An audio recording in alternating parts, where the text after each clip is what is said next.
I call this COVID-19 a love story.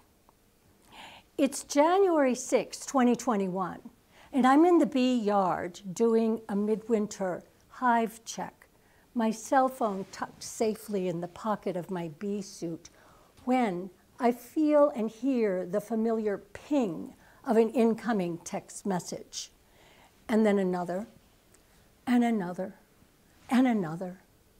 What's up with this seemingly nondescript Wednesday in January? So many messages. When I finally get a moment to check them, amidst a string of what all seem to be urgent messages, one stands out from the rest. It's from my goddaughter who lives in Santa Fe, a single mom.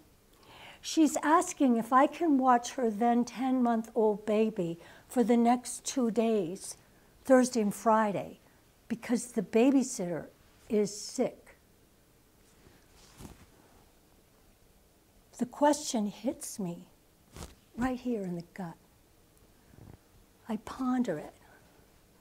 I hold it. I weigh it. I fear it.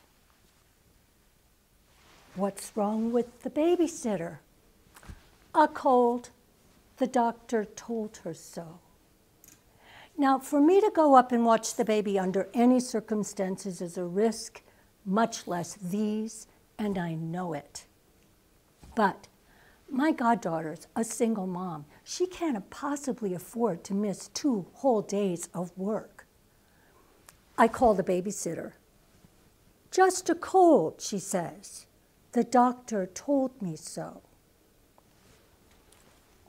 9:30 Friday morning, I'm holding the baby down for his nose swab at the drive-through COVID clinic in Santa Fe, and then go back to the apartment for a very long day of fever and naps, dirty diapers, rocking, soothing, lots of all of the above.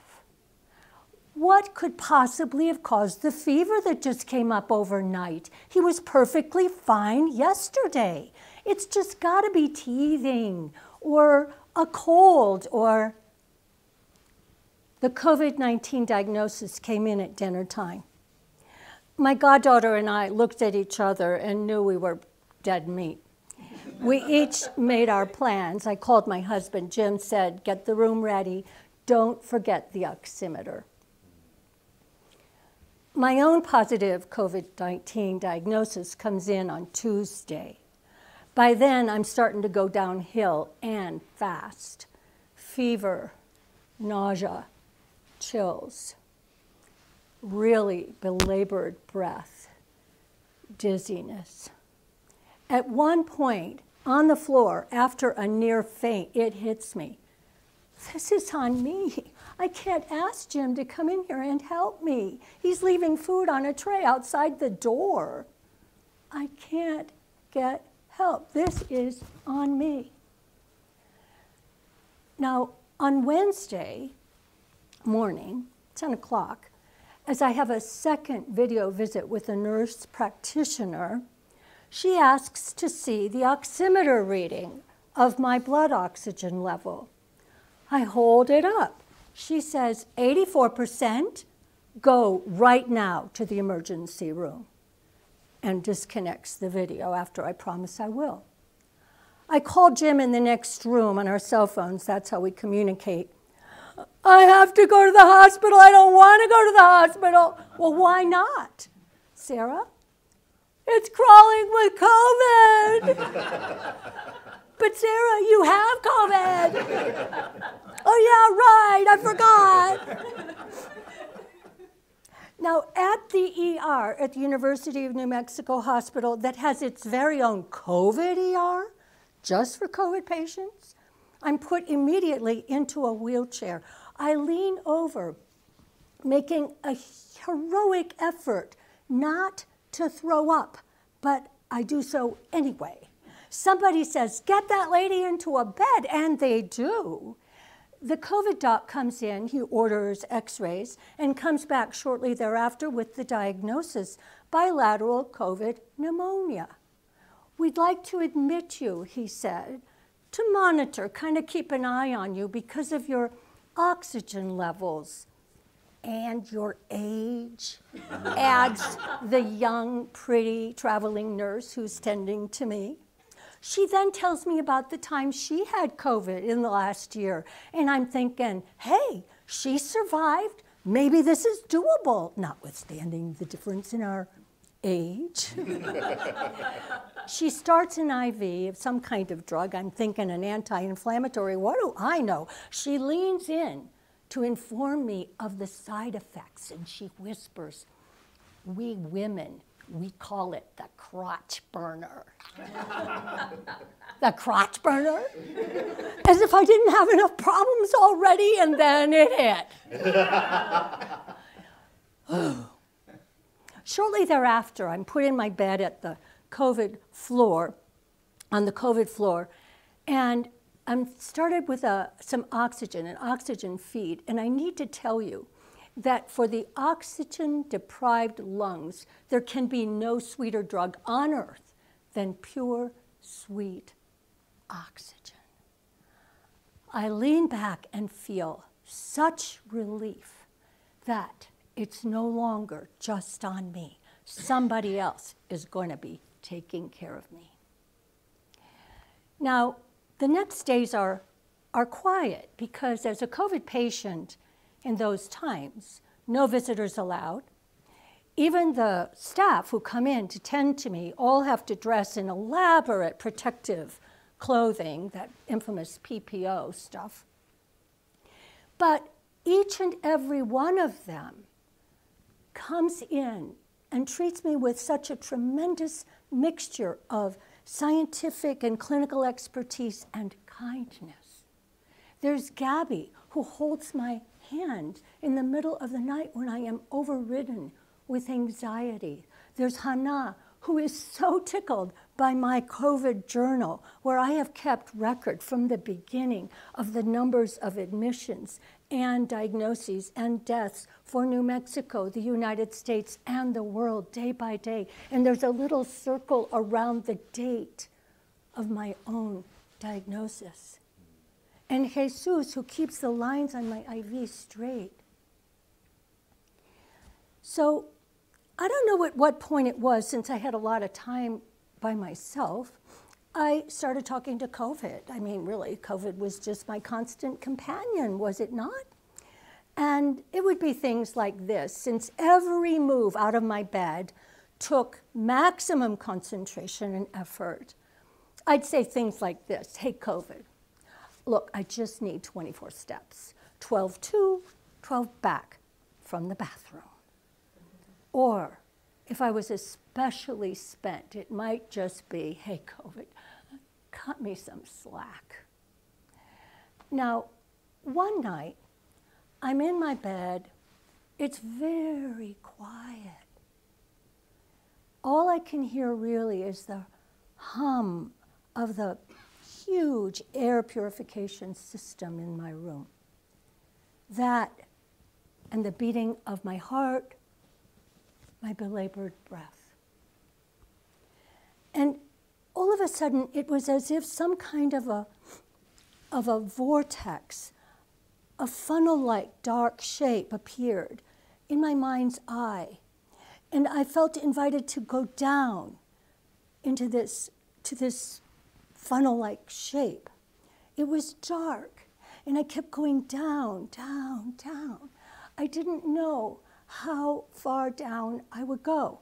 I didn't know if there was another way out or if there would be a way out. When I got to what I thought was the bottom, or at least as far as I was going to go, I remembered from the beginning of the pandemic, I kept wondering, there has to be a greater purpose to this worldwide pandemic. There has to be some lesson for mankind embedded in an experience of such global proportions. So when I was there at the bottom of the vortex, since I was already on a first-name basis with COVID, I decided I would just put the question to it. Hey, COVID, I asked, what are you trying to teach us? And by us, I don't mean me. I mean all of us. And the answer came back just like that. You need to love one another better. That's it? That's it. I made my way back up slowly, slowly, slowly, until I was yet again lying in my bed. And in that moment, I was surrounded by a sense of utter peace and clarity. I was sure in that moment that all I would need to do is tell people the story. Give them COVID's message, and they'd get it. I could imagine in my mind's eye, now remember, January 2021, I could see people stop arguing about if COVID was a thing or not and just take care of one another and themselves. I could see people mid-argument stop and say, no, this is it. It's the only moment we have. Stop. I could even see soldiers just lay down their weapons and say, enough already. And none of this even seemed remotely bit grandiose on my part. I don't know, I think it was the next day I was given word of my release, that I'd be going home. And one of the nurses asked me what was my favorite song. Caught me off guard, I don't know. Amazing Grace, I said, without any forethought, for had it not been that had carried me thus far. I was put in a wheelchair, and as the door of my room opened for the first time for me to leave, the strains of Amazing Grace resounded throughout the halls of the whole COVID-19 floor at UNMH.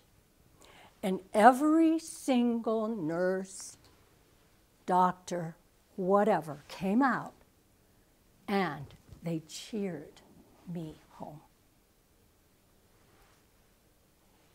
So in the months and even years now since that time, sometimes, mostly at night, I go back in my mind's eye to my room on the COVID ward. And I remember those nurses and the kindness, and I hope that they are well. I worry about their safety. But then I go back down, for the vortex reappears. And I go all the way back down, this time not so afraid. I know this route.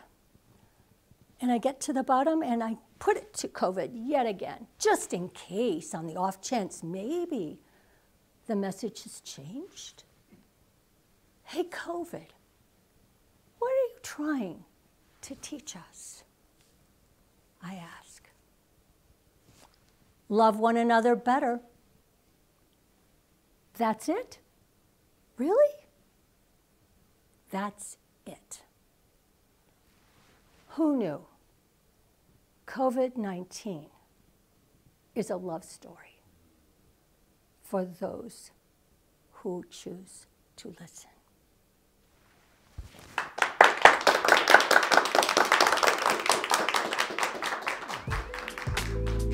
Thank you for watching the best of the Duke City Story Slam. For more information, or if you have a story you'd like to tell, visit our website at storytellersofnewmexico.org/Duke City Story Slam, or scan the QR code on your screen.